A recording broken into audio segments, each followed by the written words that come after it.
Recently, I posted a video on perception. I got a question from Robert Duckworth 1490 about using perception and when to use investigation. It was a really good question, so I did some investigation and I learned why there is a lot of confusion. How would the player's handbook define the two? Both are lengthy definitions. So we can see investigation and perception. There's a lot written and there's a little bit of overlap. The biggest difference is that investigation does not rely on senses, but on thinking. You can investigate with your eyes closed, or you can investigate when you're not even present with the object you're investigating. There's also the word clue in investigation, meaning that the characters could put things together and figure out where a clue would be in the room. The player's handbook makes things more convoluted by including location of a hidden object in investigation, and then having a little box on how to find an hidden object right next to it that describes perception.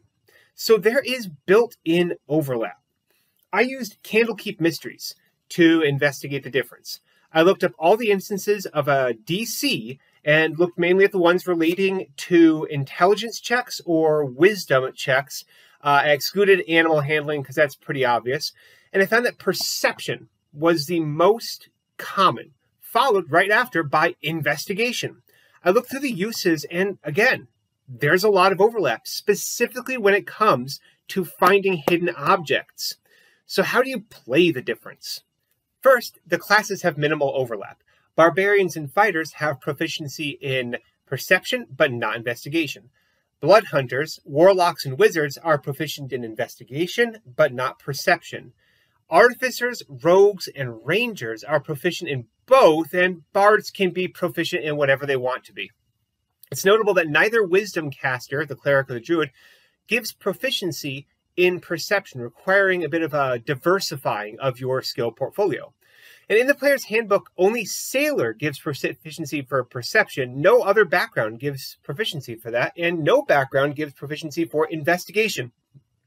So unless you're playing a wizard sailor, you're unlikely to have a high score in both wisdom and intelligence, and a proficiency in both perception and investigation. It would be a pretty awesome character, though.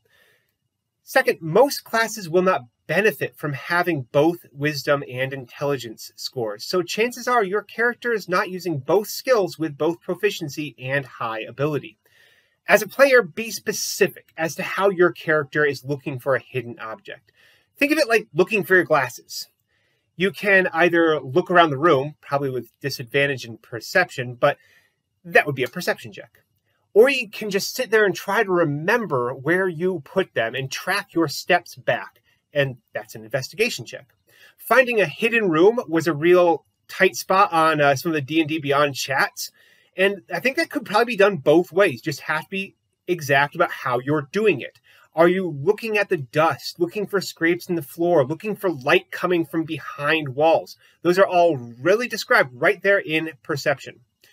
Or are you creating a mental map of the building and thinking where you might have a hallway that's just a little too thick, or you might have a missing spot where there should be a room?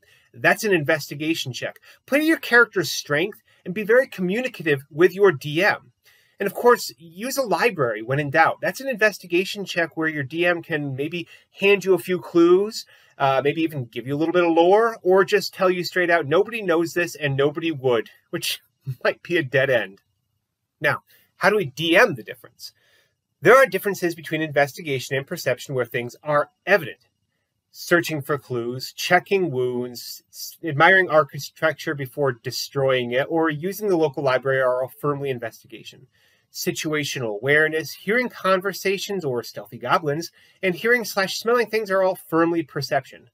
Either being strongly clear and consistent with how players look for hidden objects, or allowing them to play to their character's strength will keep things rolling smoothly at the table and minimize the, well, last time you said I could. Candlekeep Mysteries, again, this is built for a team with both high wisdom and high perception. Given that perception is used in literally every chapter, I'm not surprised that Wizards of the Coast put finding objects mostly under investigation. It creates a bit of a balance for the high perception characters or your high investigation characters, and allows both members of an investigatory party to do their jobs to their strengths.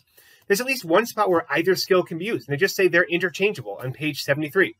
The mystery also uses a game dynamic where high passive perception automatically notices books, notices light beneath floorboards, or hears whispering.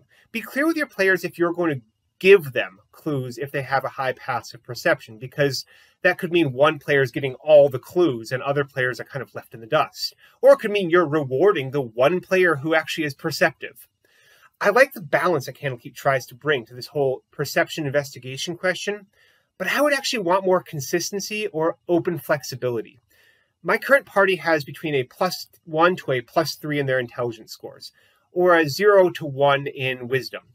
I want to throw more investigations their way to play to their strengths, as well, of course, giving them wisdom saving throws and stealthy foes to play against their weaknesses, and give a bit of that balance in-game. Hopefully this helped.